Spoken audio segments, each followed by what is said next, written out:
Now, the charity Emmaus International is contemplating creating a fund for the victims of Abbé Pierre.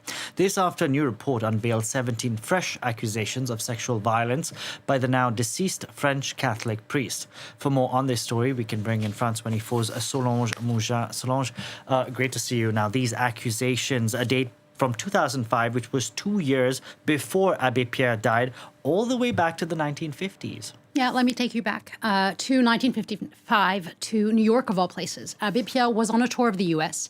He met with President Eisenhower and was basically being celebrated for his charity work.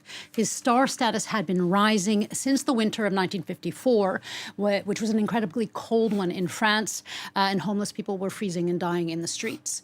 It's then that he gave his famous radio plea, and this led to an outpouring of generosity. It also made Abbé Pierre, who had founded Emmaus in 1949, an embodiment of helping those in need, and that continued until this year in his regard. But before we get into this fall from grace, let's go back to New York, because there is a darker behind-the-scenes story here. 2 women accused the Catholic priest of uninvited advances, of his wanting to sleep with them. Radio France's investigation unit, they even found letters by the priest threatening one of the women, who was actually a student at the time, not to speak out again or else. Now, fearing a scandal, essentially the trip was cut short. Then basically the same thing happened in Canada in the 1960s, with witnesses saying that an agreement was reached between the police and the church for Abbé Pierre to leave the country and never come back. Now, I mention these 2 events because as of right now, there are some 24 women who have come forward and accused the now deceased icon or former icon of a range of sexual violence, unsolicited touching of their breasts, forced kisses, fellatio, and rape, including the repeated accosting of a young girl who was 8 or 9 at the time, and victims recount that such abuses actually continued until 2 years before Abbé Pierre's death in 2007. Solange, these accusations span a period of, some 50 years, and it's also been nearly 2 decades since Abbé Pierre died. Why are these accusations coming out now? Well, there are multiple reasons for the quiet. First, there's Abbé Pierre's iconic status. Breaking that down, it takes incredible courage, for he was essentially France's Mother Teresa until this year. His face is plastered across the country. We'll get more into that in a minute. There's also this element of celibacy, of the vows taken by priests, of it being broken once was a huge scandal, and it's still against the rules. As for why now, we are thankfully in a post-Me Too era. And also in 2021, the Catholic Church published findings of the Independent Commission of Sexual Abuse in the Church, the CIAS. And it found that some 300,000 people had been abused by the clergy between 1950 and 2020, with the Church often hiding such abuse. Now, today, la CIAS continues to track cases and make reparations. The report also opened the floodgates of testimonies about abuses, including those of Abbé Pierre. One victim went to Emmaus, and she explained that she was abused by the priest in the 1980s.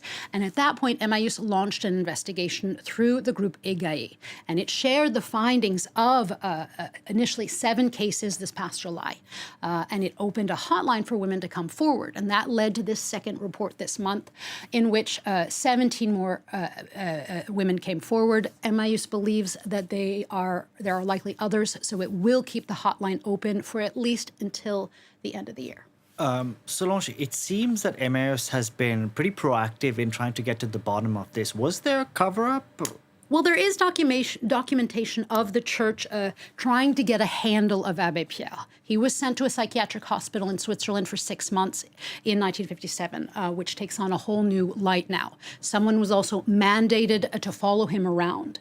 At Emmaus, it's unknown who knew and to what extent they knew, but there were rumors, and there are reports of rumors. Today, steps by Emmaus France, Emmaus International, the Foundation Abbé Pierre, they are pretty clear. The The foundation plans to remove his name.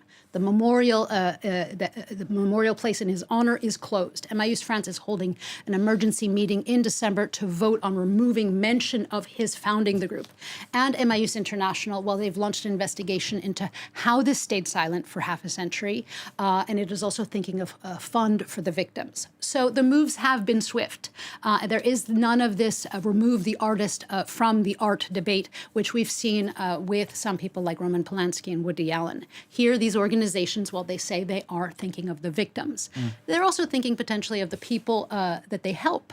For 97% of these charities' funds, they come from the generosity of the public, and it is essential for that to continue. But this may or may not, we'll have to see, have hurt how they help people. Hopefully not, because they do incredible work. I saw actually one report that the mayor of Paris was thinking about stripping one of the streets in Paris that's named after Abbé Pierre. Talk about a fall from grace. Thank you. Thank you very much for that, Solange Mouchard.